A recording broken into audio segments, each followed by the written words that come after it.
Hello friends, welcome to Unacademy platform. In this platform you have daily live classes, structured courses, live tests and quizzes, and you also have unlimited access on subscription. Okay, you can also download Unacademy learning app where you have the same thing that I just told you about. This is about me and this is my Telegram link. Now, the courses that I'm taking, especially this PSIR course, if you have any doubt regarding any lecture that I've taken, you can just ping me here. Okay, your doubt, whatever doubt it is, I'm going to resolve it. I'm going to answer your query here because I'm interested in answering all those doubts or resolving all those doubts which you genuinely have, because I have invested in this very content that I'm providing on this very videos. Okay, I've invested a lot of time and energy, so it is going to be very beneficial if you concentrate and devote fully. Okay, you are going to learn, even in this video, you are going to learn about Aristotle, which is generally not available in books. Okay, and it is also going to meet every requirement of UPSC. So ping me here if you have any doubt. Okay, this is the Unacademy profile link my Unacademy profile link. So you can visit there also. These are the top educators along with me on the platform. Okay, so you have access to the courses offered by these educators. You can go and watch them,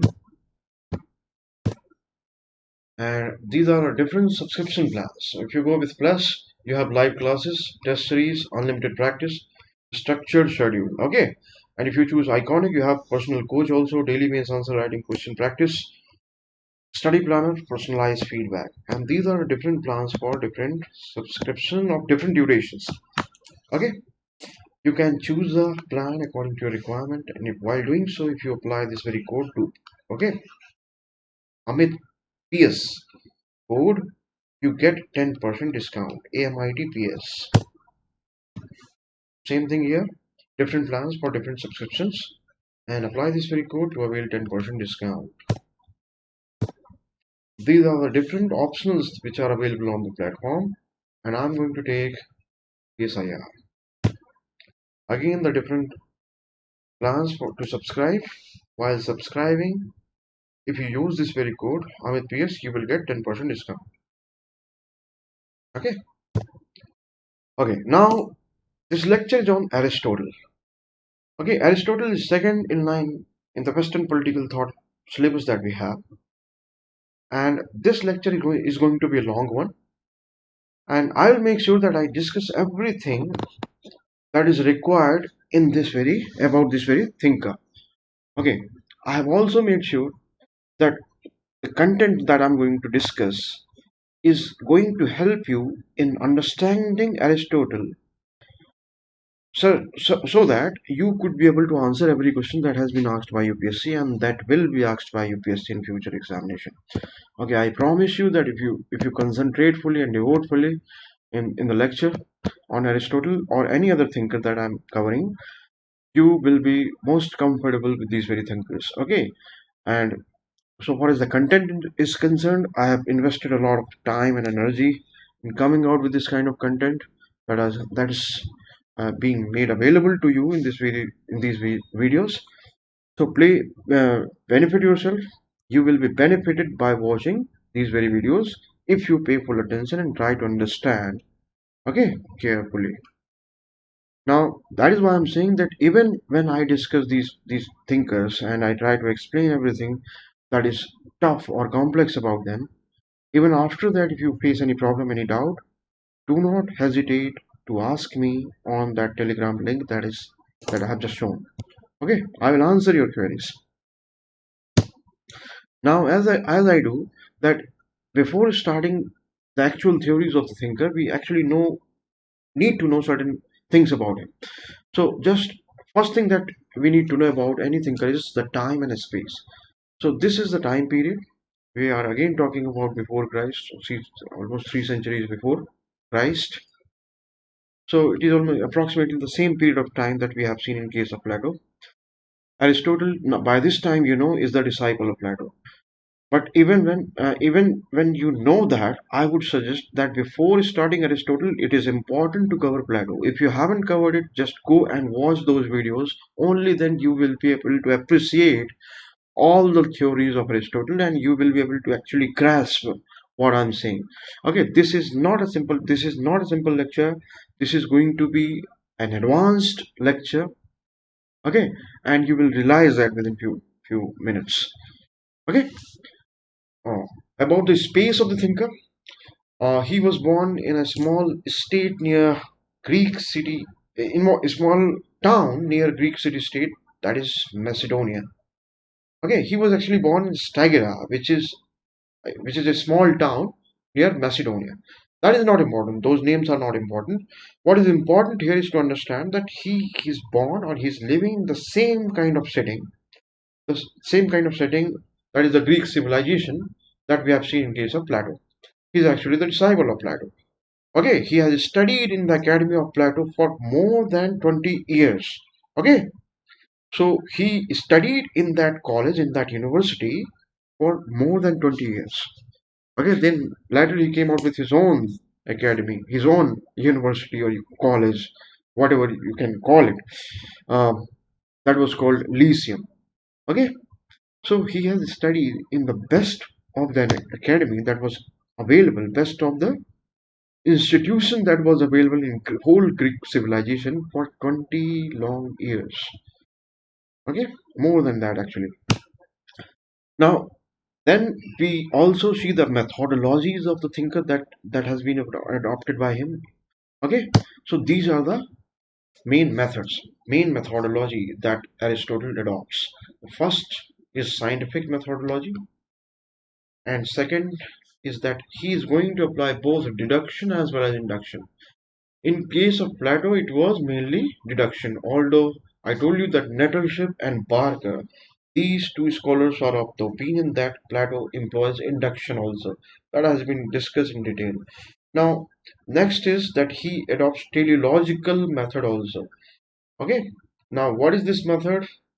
See, we are also going to see that on what occasions Aristotle is adopting scientific method, then when he is adopting deduction or induction, or when he is going to employ teleological method, that is something that you will see in respective theories.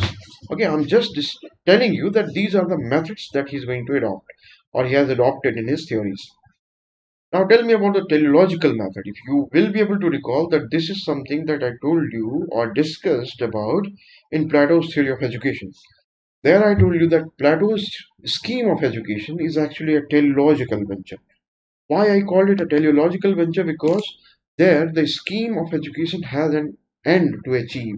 It has actually a purpose to attain. Okay, purpose to fulfill. So I also told you that teleological method means teleology means it simply means object with an objective. Okay, it simply means object with an objective means object with a purpose. Okay, so Plato's scheme of education was having a purpose. That purpose was establishment of ideal state or establish the justice in the society. Okay, and what was justice? I hope that you are able to recall that it meant two things. Okay, first proper stationing and second non-interference. Okay, all the details have been discussed in Plato. If you haven't seen, just go back to those lectures and see it before watching this very video. Okay, because only then you will be able to understand and appreciate fully the theories here. Then he also adopts historical method. Okay, we will see where he is adopting historical method, and lastly he is going to adopt comparative method also. Now comparative method is something which has been developed by Aristotle. So when we are going to study comparative politics, which is there in paper 2 section A, that is actually the first topic that we have to study. Then we will study that how and why Aristotle is called the father of comparative politics. Okay, so he is going to adopt comparative methodology also. Now, after that, we are going to compare Aristotle and Plato, and that very moment you will um, realize how different he is from his master. Okay, or you can say how similar he is. Some find similarity, other scholars find differences. Some say that he is just answering to Plato. Okay, every theory that he has invented or has come out with is actually a response to Plato. So in that sense, he is the greatest Platonic. We will see all that. Okay, and then there are main ideas of Aristotle. So there is Aristotle's theory of state, and then theory of citizenship, then theory of slavery, theory of revolution, ideas on family and women, idea on property, theory of justice. Okay, then we are going to critically evaluate the thinker. I'm sorry, by considering the opinions of the scholars. Okay, so this is the blueprint that we are going to adopt in order to study Aristotle. Okay, now I told you that the scholars, for example, Sabine, Barker, Durant, Dunning, all these scholars are important in order to make your answer authentic. Okay, now we are studying Aristotle. Those who are completely new to this discipline might think that why we are using these scholars, Sabine, Barker, Dunning. Okay, why we are N. Whitehead, Emenstein, Foster, Durant, why we are interested in the opinions of these very scholars. The reason is that these are the scholars who have devoted themselves in the study of these thinkers that we have. For example, Plato, Aristotle, and after that we can say Machiavelli, Hobbes. Okay, and some of those scholars have specialized knowledge. Okay, by studying these particular philosophers, the particular thinkers, and when we write answer in UPSC or in any exam of political science, if we have to make our answer authentic, marks fetching, and if we actually want to substantiate our argument, then we need to use these very scholars in order to back our answer, our arguments here. So they are going to be helpful in making your writing, your answers authentic. Okay. Now, for this reason, these very scholars are important.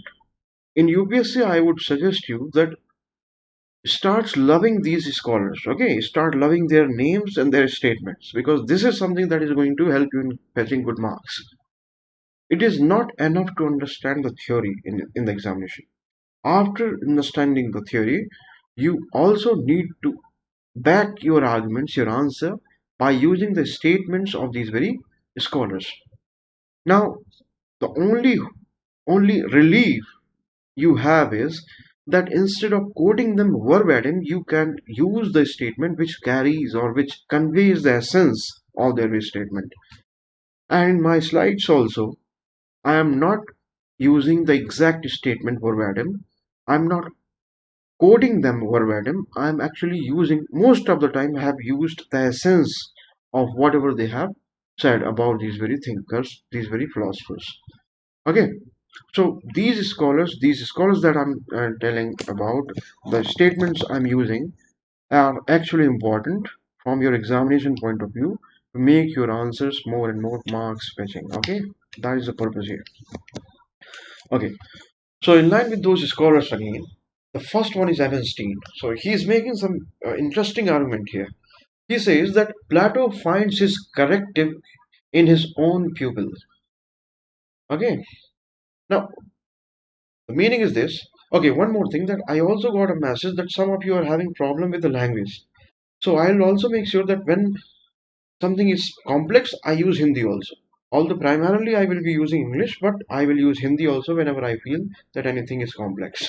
Okay, so Evenstein says that Plato finds his corrective in his own pupil. मतलब इसका क्या है कि प्लेटो ने अपना corrective अपने शिष्य में ही पा लिया. Okay, but why just talk about corrective? Is there any fault with Plato? Or was there any fault with Plato? Or were there any deficiencies in his theory? So, in the critical evaluation of Plato, we have seen that where is he, because of his extreme and sometimes radical theories, he has invited a lot of criticism. Okay, some call him utopia, other call him that he is enemy of open society. He is creating a regimented state, a regimented society. Okay, he is also creating an authoritarian ruler. He is not have keeping any supervision or supervisory mechanism to check the absolute power of philosopher king. So these are the criticisms. Now, when Aristotle comes out with his own theories, it seems that all those criticisms that Plato has invited in his theories have been rectified, okay, have been corrected. That is why it is being said that Plato finds his corrective in his own pupil. That is what Evenstein means to say here. Okay, then there are also scholars who declare him the greatest Platonic of all time. See, this is the irony with Aristotle. In one instance, he is called the Peter who defied his master. Okay, the Peter, the character, the biblical character who defied Christ. Okay, so here we have this very Aristotle who is defying his master, that is Plato. But at the same time, he is also being called greatest Platonic. Okay, greatest Platonic means he has the influence of Plato can be seen to the extent which is not visible in any other scholar, in any other thinker. I'm sorry. Okay, so this is what we mean by that he's the greatest Platonic of all times. Means he is influenced by Aristotle to the extent which is not visible in any other thinker in Western political thought. That makes him the greatest Platonic of all time. Okay, claims are also made by some scholars that every page that Aristotle writes, every page, every word, every page that Aristotle writes is actually a response to Plato. Now, that very page, that writing might be opposite or might be contradictory, even might be something which is vehemently opposing what Plato has said. But the very fact that it is in response to the Plato proves that he is a Platonic. He is Platonic or he is influenced by Plato. So if I say something against you, even then it is clear that I am influenced by you because I'm answering you. Okay. So even when Aristotle is coming out with theories, okay, which are against something that Plato has proposed, even then we will call it the influence of Plato only because it is in response to the Plato's theories. So that is why it is being said that he is also, or some scholars say that he is the greatest Platonic of all time. Okay. Now Foster says, or Foster makes another very important, interesting statement here. According to Foster, no other scholar has been influenced by any other philosopher to the extent as Aristotle was influenced by Plato. For the same reason that scholars also find that it seems that as if Aristotle, whatever he's writing in is in response to Plato. Okay, that shows the influence of Plato on Aristotle, even when he is opposing Platonic theories.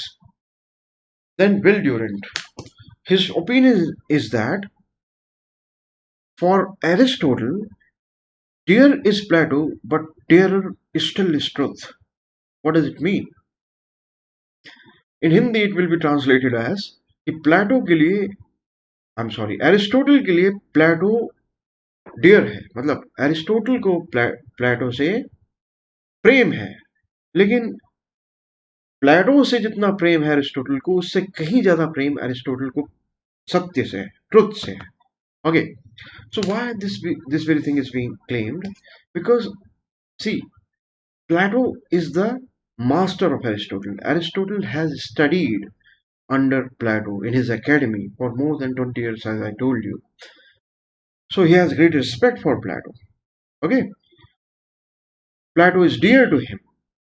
But even then, he sometimes mercilessly destroys Okay, sometimes he expresses the disgust for the Platonic theories. Okay, if you go to the exact writings there, then you will find that Aristotle is actually destroying the edifice created by Plato in his theories. So he is going to oppose ideal state. Okay, he is going to oppose theory of justice. He is also going to oppose philosopher king, the institution of philosopher king. Okay, he is also going to oppose Plato's views on communism of wives, communism of family and property. Okay, so everything that Plato has said is being opposed by Aristotle. Now, this is not something which is coming out of enmity between these two, because as I said, that Plato is dear to Aristotle, he has studied under him. This is because Aristotle, being a philosopher, a thinker, is more interested in finding out the truth rather than towing the line of Plato. Okay, so this is what we mean when we say that dear is Plato. For Aristotle, dear is Plato, but dearer still is truth. Okay. Now, Aristotle is called the father of political science. Okay, he's called the father of political science. This very term is important. So, actually, there are differences when we use the word political science. Now, this very word political science is different from political thought and political philosophy and political theory. That is something that we are going to learn in other videos in chapter of political theory, meaning and approaches. Okay, so from Plato comes political idealism. I told you what is idealism. I have discussed that in Plato. And from Aristotle comes political realism. One important or the crux of the difference here is this, that those who belong to the idealist school, for them, the visible things here, the real things for us mortals, is actually only appearances. For them, the reality lies in the realm of ideas. For them, idea is real. For political idealist, ideal idea is real. For idealist, idea is real. For realist, they are not going to deny the significance of matter. Okay, so different realists might accord different importance to the idea or to ideas, but the common thing among them is this, that they are not going to deny the significance of matter, or they are going to accord, if not more than at least equal importance to the matter also. Okay, so Aristotle is the father of political science, and Plato is called the Plato is responsible for for the emergence of political idealism, and Aristotle, from Aristotle comes political realism. So, for this reason, Coleridge says that one is born either Platonist or Aristotelian. So, this is actually a binary which cannot be escaped, or one cannot escape this very binary. One is either idealist or realist. Okay, if one has a thinking mind, then one is either idealist or realist. One, there is no scope from this very binary for a thinking mind. That is why one is either Platonist or Aristotelian. If he is idealist, if one is idealist, then he is Platonist. And if one is realist, then she is or he is realist. Okay. Now Aristotle was not an Athenian by birth. As I told you that he was born in Stagira, which is a small town near Macedonia. He was not Athenian means he did not, as was the case with Plato. Plato was born in Athens. So he was not an Athenian by birth but lived in Athens for more than half of his life. First as a student of Plato's academy, as I told you, and later as a master of his own institution, Lyceum. Academy with a capital here because it is the name of the institution, okay, of Plato. So Plato came out with academy, and the name of the institution of Aristotle was Lyceum. Aristotle is said to have written more than 150 philosophical treatises. Yes, he has written a lot, and but his most important works are politics, then ethics, then Nicomachean ethics. So these are the important works. Important from political thought. Okay, if you consider political thought or the political thought, if you are concerned about, then these are the important works. His constitution analysis is system of government based on his study of 158 constitution. It is not just the study of 158 constitution; it is actually the comparative study of 158 constitutions. Okay, comparative study, and that is why for this very study, this kind of study actually made him the father of comparative politics also, not just political science. Okay, Barker, according to Barker, Aristotle adopted scientific methodology.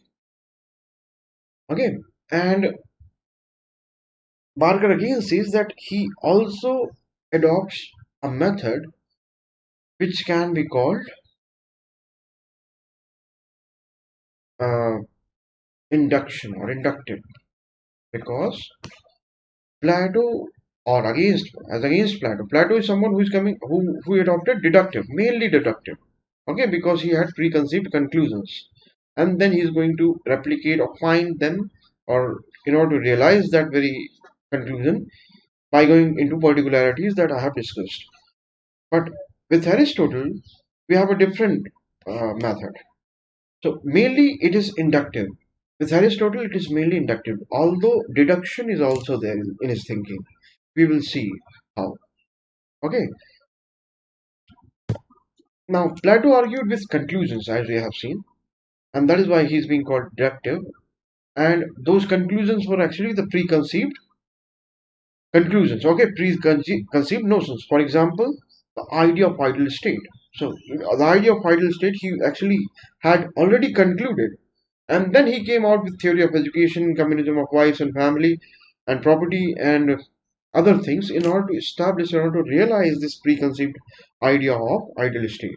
While Aristotle, in a scientific way, arrived at his conclusions through logic analysis. Okay, and that is why we are saying that he adopts inductive method, because he is going from particularities to general idea. Okay, so that is what we call as inductive. And he was also an empiricist. Aristotle was actually a great empiricist. What is the meaning of empiricist? So those who are empiricists, they conclude anything only by studying a great deal of data. Okay, so empiricist are one, or empiricist is one who is going to consider number of data, a large amount of data in order to achieve or in order to conclude anything.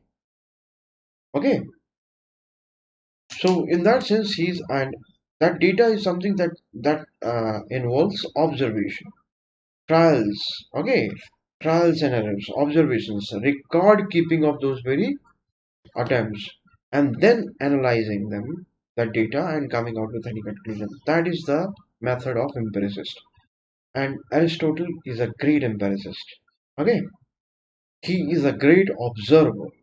He is one who experiments a lot. Now, like Plato, Aristotle also conceives a good life. Okay, he also conceives a good life means he also has some idea of good life, and that brings him closer to the method of deduction. Okay, that is why this very statement is important. But he builds good and honorable life on the inductive approach. But when he is building good life, or when he is suggesting good life, or when he is coming out with the idea of good life, or when he is coming out with the scheme which is going to lead to good life, in that very attempt, he is going to be inductive. And when he becomes inductive, then he is going to find, he is going to test, he is going to examine the particularities in order to reach to a conclusion, and that is why he is being called inductive, or he is being called, it is being said that he is employing induction as the method. According to him, a state is a union of families and villages which came into existence for the satisfaction of material needs of people. Okay, so state here for Aristotle is actually the union of the families. Later you will see that he calls the state to be the association of associations. Okay, so state is a union of families and villages. Now, why families and villages existed? Only for the satisfaction of the material needs of people. So first family came, then family could not fulfill all the needs of the people, then came villages, they also could not fulfill all the needs. So ultimately all the needs, ultimate satisfaction of humans are going to be achieved only with the formation of a state. That is something that we are going to see in his theory of a state. Okay, now his inductive approach leads him to classify the state as he observes them, but he never loses sight of the best state as he imagines. Now, try to appreciate the beauty of this very statement. Here, in this very statement, it is being indicated that Aristotle is both deductive as well as inductive. Okay, now he is inductive because he is classifying the state and studying them. In that sense, he is studying the particularities. Okay, he is studying the particular cases, but at the same time, he is also having a vision, okay, a conclusion regarding the ideal state. Okay, that brings him closer to Plato. But he is not actually Plato because he is concentrating a lot or investing a lot in the examination of particularities. That is, in the examination of the states. Are you getting it? Okay. So for this reason, it is being claimed that he is inductive as well as deductive. In this method or in this way, his methodology is both inductive as well as deductive. Now, Aristotle also used historical and comparative methodology. Okay.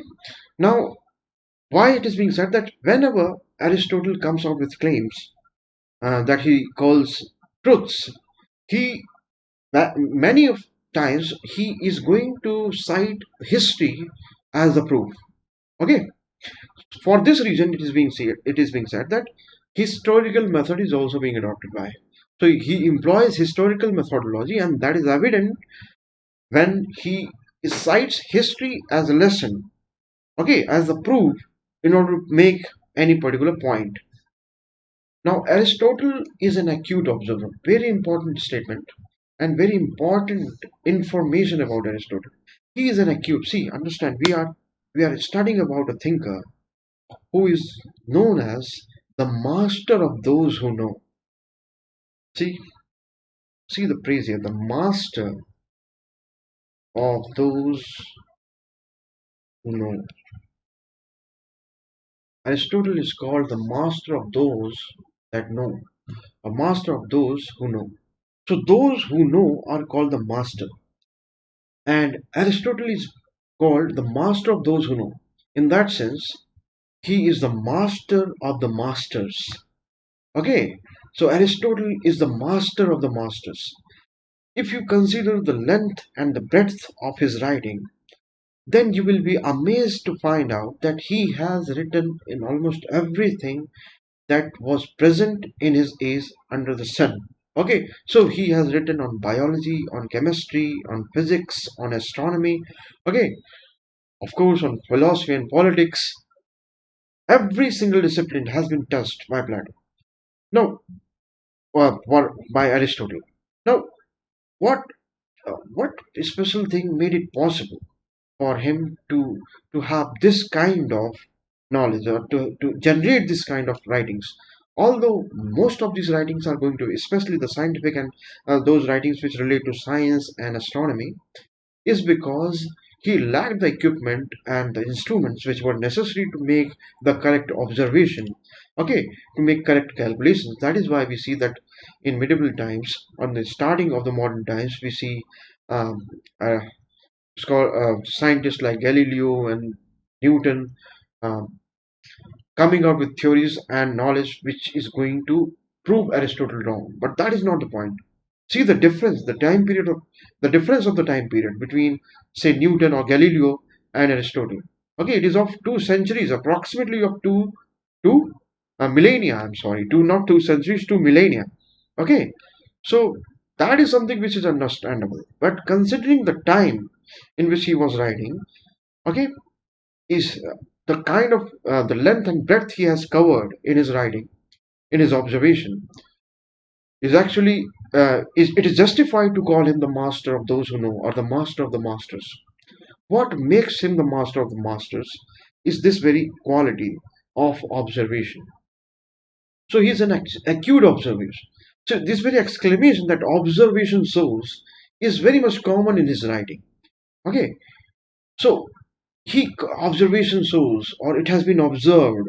This is very much frequent in his writing. If you all these books, for example, politics and ethics, all these are available. These PDFs are available on the internet. You can go and see them. So observation shows, or it is observed. This is very much frequently found in his writing. What this indicates is that he's an acute observer. Actually, he another fact that should be known to everyone here is that he was the master of uh, Alexander also. Okay, so Alexander was his disciple actually. Not He was not just the master; he was actually the private tutor of Alexander. So Alexander's father Phillips actually uh, he he he brought this Aristotle to the palace to teach Alexander. And when Alexander became king, Alexander made various people available to Aristotle so that he would keep them for observing different kinds of activity that he needed to. So, for example, one man would be sitting along the river bank observing the movements of, say, ducks. Okay, sitting all day long, ordered by Aristotle, making observation, taking note that at this very moment duck makes a movement. Okay, at this very moment duck is actually making some movement in its legs. So this kind of observation was actually performed by Aristotle. Not Aristotle alone, he had around 800 observers. Okay, 800 people who are going to observe and record everything for him to analyze. So, and later he is going to analyze as he's a great empiricist to reach to certain conclusions. That kind of observation was actually was there in case of Aristotle, and that is why you should not actually understate this very statement, or you should not actually consider it to be simple that he is an acute observer. It is a very loaded statement. It tells a lot about Aristotle. So that is why when he comes out with theories, it seems as if he's building a wall by keeping a brick over on another brick. So he's that logical. Okay, he's that uh, he's he's a good manager, and he's not just a good manager. He is so acute, so interested, and so cautious when it comes to details that the theory that he ultimately comes out with seems to be infallible. Every time he builds his theories in such a way by keeping brick over brick, that is the logical statement followed by another logical statement, that ultimately when he comes out with a conclusion, it seems that this is the ultimate truth of this very universe. So that is the kind of theory building that you will see in Aristotle. All the exact details of those theories, the study of those theories, exact detail goes beyond the scope of this very examination. But when you develop the interest in Aristotle, then you will study all those things in good detail in politics and ethics, and then you will realize the beauty of his theory building. Okay, his observation, his ability to observe, and his ability to come out with logical statements. Okay, so he's a very interesting thinker. I will suggest you to pay full attention and understand all his theories. Okay, Aristotle's approach was also teleological. He believes that nature works like an artist, and in the process, it seeks to attain the objective for its exist. So yes, he is. See again, I told you that he had his, for example, 800 to 900 assistants to observe the nature and to keep a record of it. And from that kind of observation, this statement is coming, where he says that nature works like an artist. He's actually observed nature working like an artist. And he will make other statements about nature also later, where he says that nature does nothing in vain.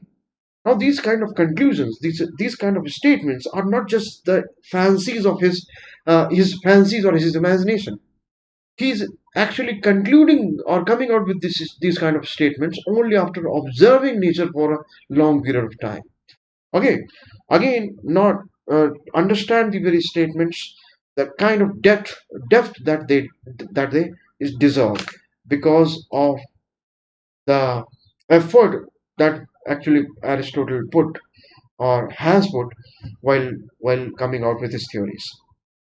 Okay, Aristotle says that nature does nothing without a purpose, or nature has everything planned. Okay, so whatever nature is doing is according to a particular plan.